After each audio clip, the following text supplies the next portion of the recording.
5 अगस्त 2024 शेख हसीना को बांग्लादेश की आर्मी के द्वारा 45 मिनट्स दिए जाते हैं वहां से चले जाने के लिए। शेख हसीना जाने से पहले अपनी नेशन को एक मैसेज ब्रॉडकास्ट करना चाहती थी, लेकिन उन्हें वो भी अलाउ नहीं किया जाता। ऐसा क्या हुआ कि शेख हसीना को 45 मिनट्स दिए गए सब कुछ छोड़ के चले जाने के लिए?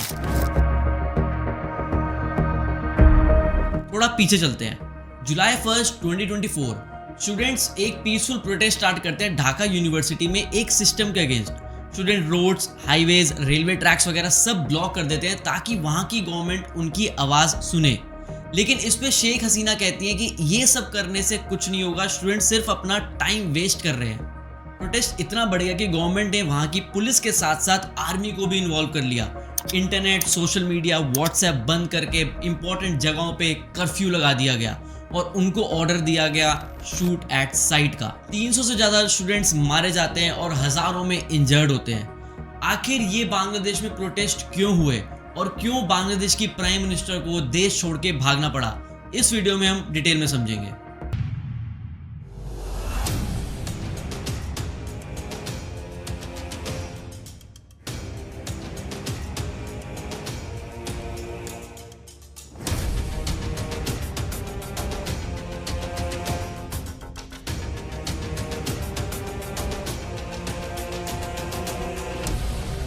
1971 से पहले बांग्लादेश पाकिस्तान का पार्ट था। तब बांग्लादेश को ईस्ट पाकिस्तान कहा जाता था और करंट पाकिस्तान को वेस्ट पाकिस्तान कहा जाता था। ईस्ट पाकिस्तान और वेस्ट पाकिस्तान के बीच में इंडिया था। इन दोनों देशों में रिलीजन को छोड़ के काफी डिफरेंसेस थे। ईस्ट पाकिस्तान में शेख मुजीबुर रहमान की अवामी लीग रन करती थी और वेस्ट पाकिस्तान में काफी डिफरेंट पॉलिटिकल पार्टीज थी। फिर वेस्ट पाकिस्तान में जनरल इलेक्शंस होते हैं और अवामी लीग वहां पे भारी मात्रा से सीट जीत जाती है। 169 में से 167 सीट्स अवामी लीग को मिलते हैं। अब पाकिस्तान की नेशनल असेंबली में ही टोटल 300 सीट होती हैं, जिसमें से 167 सीट अवामी लीग जीत चुकी थी। अब नेशनल असेंबली ऑफ पाकिस्तान में अवामी लीग अपनी गवर्नमेंट इजीली फॉर्म कर सकती थी, लेकिन वेस्ट पाकिस्तान की आर्मी ये नहीं चाहती थी कि अवामी लीग अपनी पार्टी बनाए, जिसके चलते ईस्ट पाकिस्तान में सिविल डिसोबीडियंस मूवमेंट स्टार्ट हो जाती है। 23 मार्च 1971 को ईस्ट पाकिस्तान में बांग्लादेश का फ्लैग हर जगह लहराया गया।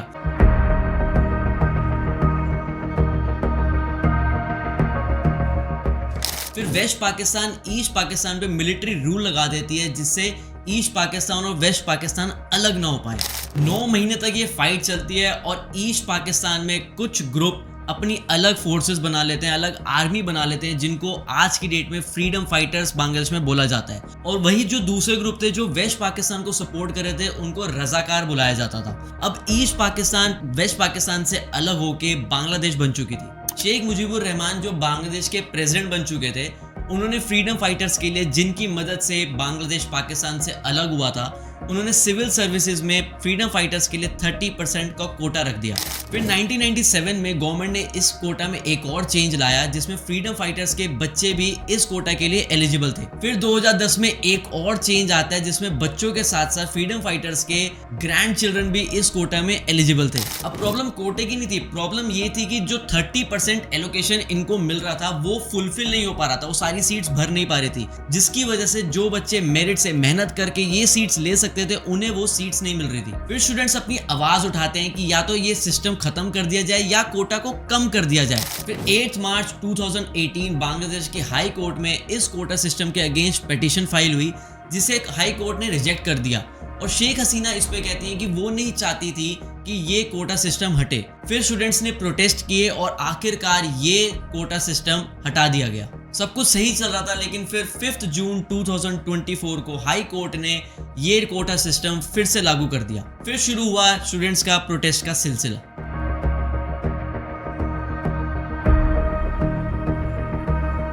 स्टूडेंट्स का कहना था कि ये जो स्कीम है, इसमें शेख हसीना की अवामी लीग को काफी फेवर मिलती है। जो लिस्ट बनाई गई है फ्रीडम फाइटर्स की, उसमें कुछ ऐसे नाम भी हैं जो एक्चुअल में फ्रीडम फाइटर्स भी नहीं थे। स्टूडेंट्स का कहना था कि उसकी वजह से उनको मेरिट लिस्ट में उनका नाम नहीं आ पाता और उनकी मेहनत का उनको रिजल्ट नहीं मिलता। अब आप सोचो, आप मेहनत करो, आपका रिजल्ट भी अच्छा है, लेकिन वो सीट आपको ना मिले, वो सीट उसको मिल जाए जो एक्चुअल में फ्रीडम फाइटर का ग्रैंड सन या ग्रैंड डॉटर भी नहीं है, तो आपको कैसा फील होगा। स्टूडेंट्स यही चाहते थे कि ये सिस्टम बदला जाए। अब तक प्रोटेस्ट पीसफुली चल रहे थे, लेकिन फिर 14 जुलाई 2024 बांग्लादेश की प्राइम मिनिस्टर शेख हसीना का एक ऐसा बयान आता है जिससे स्टूडेंट्स का गुस्सा बहुत बढ़ जाता है। शेख हसीना का कहना था कि ये जो कोटा सिस्टम है ये बांग्लादेश के फ्रीडम फाइटर्स को नहीं दिया जाएगा तो क्या रजाकारों को दिया जाएगा। और मैंने आपको इस वीडियो में पहले ही बताया था कि रजाकार किन्हें कहा जाता है बांग्लादेश में। ये सब सुन के स्टूडेंट्स का गुस्सा बहुत ज्यादा बढ़ जाता है और प्रोटेस्ट एक अलग मोड़ ले लेते हैं। जब प्रोटेस्ट काबू में नहीं आए तो सुप्रीम कोर्ट ने ये देख के 21 जुलाई 2024 को इस कोटा सिस्टम में काफी चेंजेस करने के ऑर्डर दिए।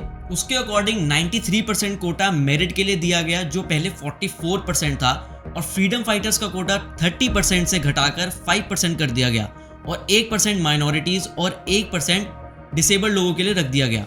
प्रोटेस्ट रोकने के लिए स्टूडेंट्स की बस यही डिमांड थी कि जो स्टूडेंट्स जिस एरिया में मारे गए हैं वहां के गवर्नमेंट ऑफिशियल्स रिजाइन दें और जो स्टूडेंट्स को अरेस्ट किया गया उन्हें रिहा किया जाए। अब गवर्नमेंट स्टूडेंट्स की ये बात नहीं मानती। 5 अगस्त 2024 बांग्लादेश की हिस्ट्री में एक ऐसा दिन जो कभी भुलाए नहीं भूलेगा। एक प्राइम मिनिस्टर जो 15 साल से सत्ता में रहा हो, उसे सिर्फ 45 मिनट दिए जाएं सब कुछ छोड़ छाड़ के भागने के लिए, और उनके फादर शेख मुजीबुर रहमान की स्टैचू को भी तोड़ दिया जाए, ये हिस्ट्री में छप चुका है। ऑल्दो ये सब जब चल रहा था तो वहां की मीडिया का कहना था कि सब ओके है अंटिल दिस हैपेंड, लेकिन ये होना तय था क्योंकि जिस वे से स्टूडेंट्स को ट्रीट किया जा रहा था और उन्हें लग रहा था कि स्टूडेंट्स हैं, प्रोटेस्ट कर रहे हैं, 2 दिन प्रोटेस्ट करेंगे, थक जाएंगे, रुक जाएंगे, लेकिन उन्हें नहीं पता था स्टूडेंट्स की पावर का। स्टूडेंट्स ने वो कर दिया जो वहां की गवर्नमेंट सोच भी नहीं सकती थी। अब बांग्लादेश आर्मी ने बांग्लादेश में इंटरिम गवर्नमेंट बनाने का ऐलान कर दिया है। अब कितनी सक्सेसफुल रहेगी ये इंटरिम गवर्नमेंट और क्या डेमोक्रेसी वापस आ पाएगी, और जो एक छवि बन चुकी है बांग्लादेश की बाहर के सारे देशों में वो सुधर पाएगी, और जो माइनॉरिटीज के साथ बांग्लादेश में हो रहा है वो कंट्रोल किया जाएगा। ये सब इंपॉर्टेंट क्वेश्चंस हैं जिनके हमें आंसर्स आने वाले टाइम में सुनने को मिलेंगे। अब वहाँ के लोगों के अकॉर्डिंग शेख हसीना की डिक्टेटरशिप ओवर हो चुकी है और स्टूडेंट्स बहुत खुश हैं, लेकिन अब ये देखना होगा कि वहाँ पे इलेक्शंस होते हैं या मिलिट्री रूल करती है। तो हम ये आने वाली वीडियोस में या आने वाले टाइम में हम जरूर कवर करेंगे। बाकी हम इस वीडियो को यहीं खत्म करते हैं। अगर आपको वीडियो देख के अच्छा लगा हो तो वीडियो को लाइक करना, एंड मिलेंगे नई वीडियो के साथ। Till then take care, good bye.